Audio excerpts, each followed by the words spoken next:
Hi, Sante Savvy here. I have not done a painting in a gazillion years. I have not taught one. So look, today I'm going to do this pumpkin like that. Squash, okay? That's what I'm going to teach you. So first of all, I tape my paper down, and I'm going to wet my whole thing. It's a little bit brown because I didn't wash my brush well enough, but that's okay because it's going to be that color anyway. So I made sure that the tape was the exact same on each side so that it ends up being really pretty. I'm going to go up and down like this. Okay, so now that it's all wet, I'm going to get my colors. You can use like a yellow and a brown together. I just have these two colors. They're kind of like yellow-brown. Makes that kind of like a terracotta color. And I'm just going to go in there with it. But what I'm going to do is I'm going to hold my painting on an angle, just so it slides down and then it kind of dries nicer. So now I'm gonna get more of the color and zigzag all the way to the edges and all the way down like this. Boom shakalaka. Get some more.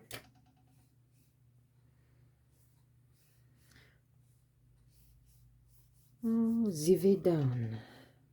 Realizing I'm breathing like a Oompa Loompa. Okay, now that it's all the way down, you can either go take a break and let it dry completely, or if you have a heat gun, or if you have a blow dryer.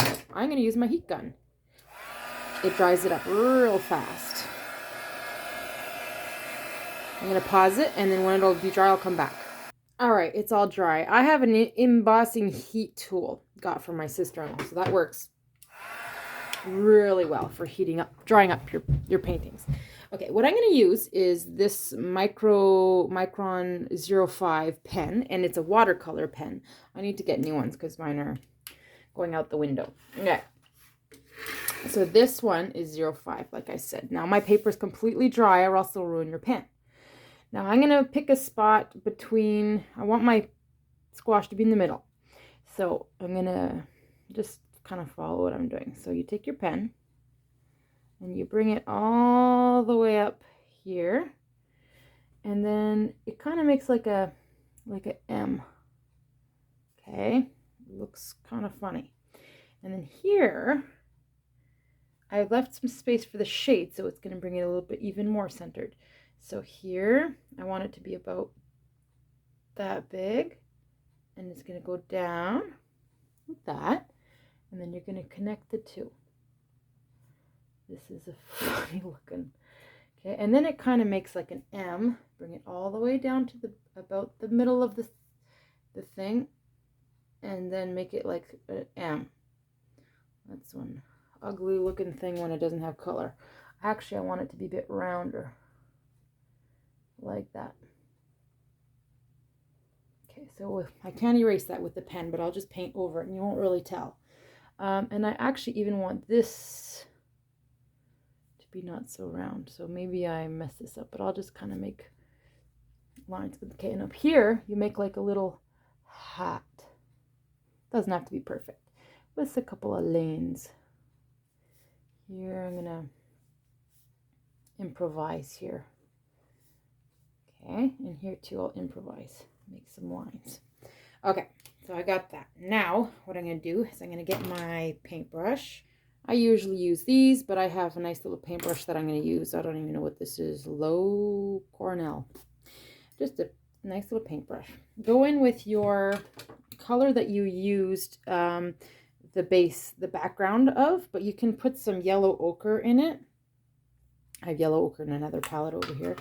And I'm going to just kind of go in, make sure you get your brush clean first because it's a yellow, and just do the top here, like an M. Very careful not go out the sides. Doesn't matter if all the little spots are, see when you put your paintbrush sideways, it kind of makes little holes like that, spaces, and I like that personally. I find it makes it look a bit more rustic. So I'm happy with that. And then I'm going to bring it all the way here. I'm going to make it darker here to hide my lines. Get a bit more water.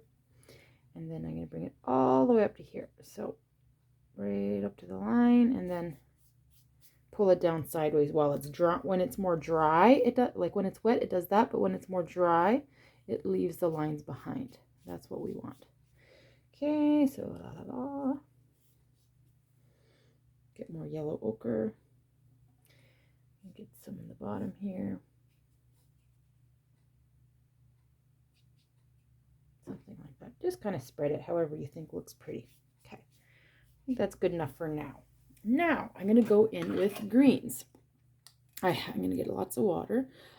This is dark sap green, which I don't like that color, but when you mix it in with yellow, more green, it makes a really pretty color, like a olive green. So the yellow and the green, bit of water, and look at this color. Like, it's just very pretty. Okay, I'm gonna let my brush make it fun. I'm gonna make it dark on the bottom.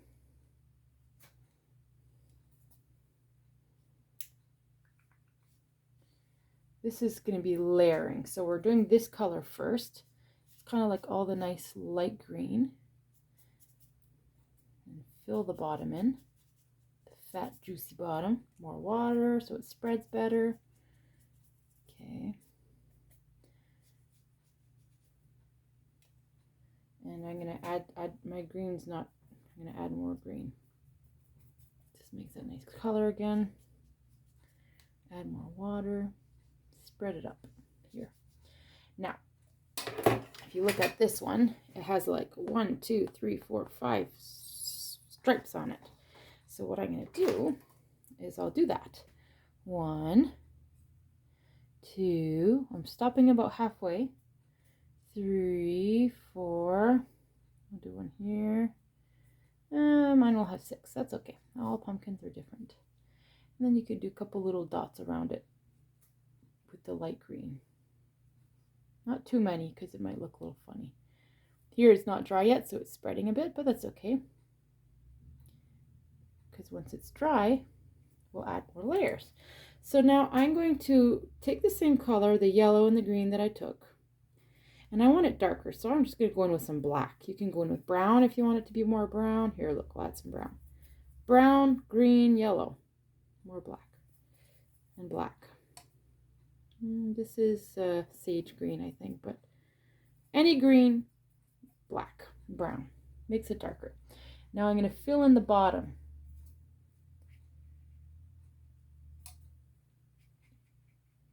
Ooh, got a hair in there. Let me get that hair. I'm going to pause it, get that hair. All right, I scooped it up. Now, get this bottom here. I want it to be really pretty around the dark edge.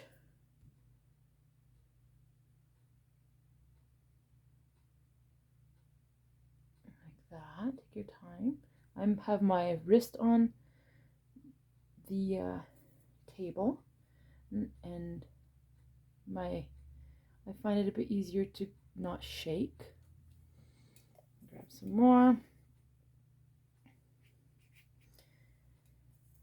Now, this one's a bit less, a little bit different kind of green that I used than my other squash that we're copying, but that's kind of what I want. I want it a bit different. I'm gonna bring it up to here. Even hide that more if we want.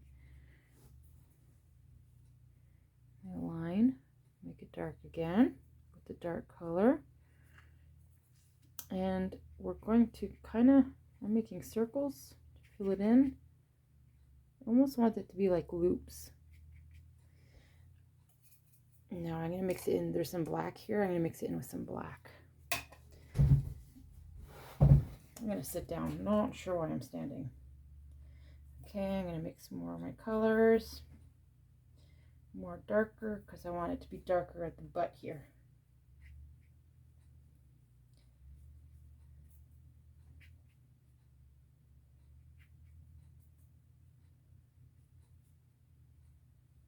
Perfect. And the dots make it really pretty, so make some dots around it. Need more water, it's not spreading really well.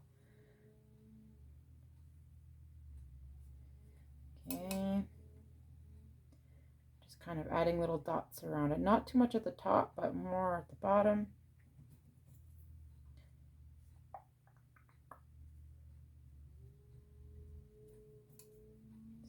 Here to the bottom. All right, and then I'll take some water, and I'll kind of just throw it in there. Not perfect. I'm going to get more black, make it even darker, just adding black to that. The bottom here. Okay, now I washed my brush completely. I got a little container of water. And I'm going to take some of the lighter color here and just make a straight, this should be probably dry before I do this, but it's okay. Just a straight line. And then take some water and just spread that line. Just water. Okay, a bit of paint. Okay.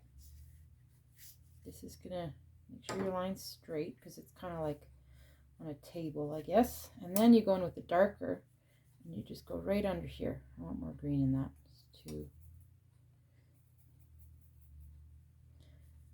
There. Right under the squash. Has to touch it because that's the darkest shade spot. Okay. Now I'm going to go up here with some darker and make some polka dots. Not really polka dots, I'm just smudging my paintbrush.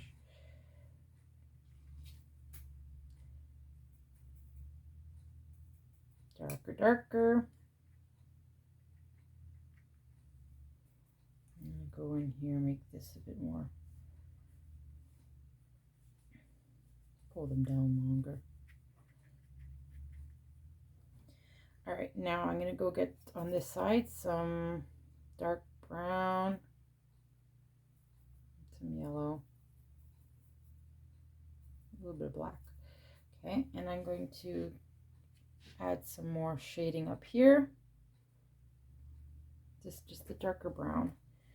And down here, this is just how I want my squash to look. Make sure it's shaded in this little corner. Some water, some brown. Might be going a little too fast, but you could always fast forward, rewind, give me suggestions. Okay, now I'm going to go with some green and some brown and just gently do up here. Not perfect. I didn't get every little spot, but that's okay. And then you go in with a bit of the darker brown, not like right into the brown. I guess it's not a big deal. Like that. And then go in here. My lines, I want them to be a little bit more shaded. So there, I think the squash looks pretty good. And then I'll go back into here because this is drying pretty well. Make it darker right here. Looks good. And I'm going to dry it with my paint gun again, and I'll see if I want to add anything. All right, it's pretty dry. I'm going to just get here at the bottom because it lightened up a lot, and then I'm going to, the dark green, just go right underneath it again. And then I'll just, yeah, I think that looks pretty good. There's your squash. You can add more details if you want, more bumps and loops and stuff like that, but I think she's pretty. And always sign your name. I'm going to do mine right here.